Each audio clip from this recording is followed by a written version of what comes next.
Starting off in the United States and taking a look at the most recent labour market data, we see that non-farm payroll employment increased by 12,000 over the month, which has been quite low relative to previous readings. However, it's likely that the data collection was affected by adverse hurricane phenomena.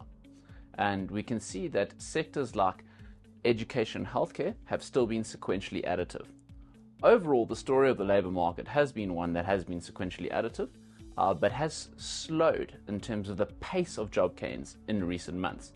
So this is likely desirable for the Fed, for the labour market to cool from its overheated state, for inflation to be at much more sustainable levels.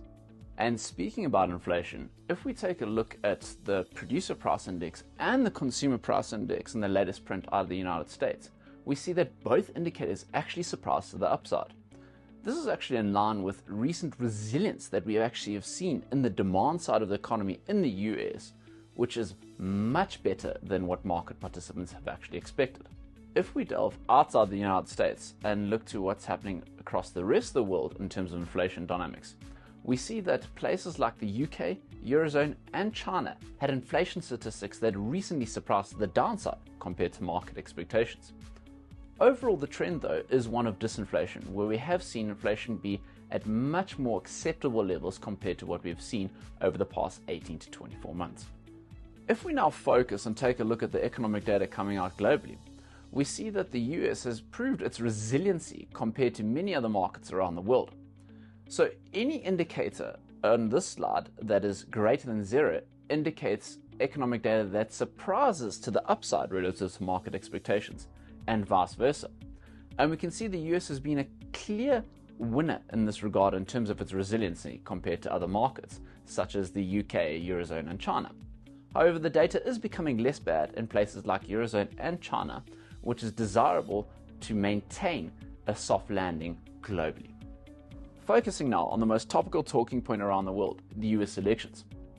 Honing in on the polling data, we can see that former President Donald Trump is well ahead in the polling data, as can be seen on the slide looking at the Polymarket odds, where Trump has more than 60% odds of winning at this current juncture, compared to the Democratic candidate Kamala Harris at 38%.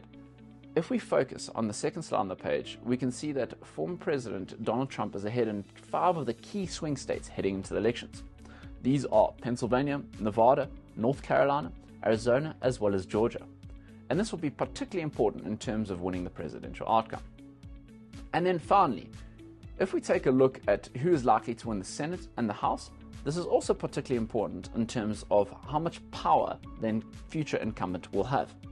So right now we know that the Republicans have the House and the Democrats have the Senate. However, if we take a look at the polling data, we can see that the Republicans are likely to take both the Senate and the House based on the most recent polls.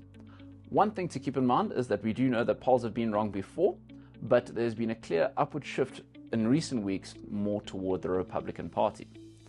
So heading into November 5th, it is going to be interesting to see who will likely win the election, and this will certainly shape the way for asset markets over the next 5 years.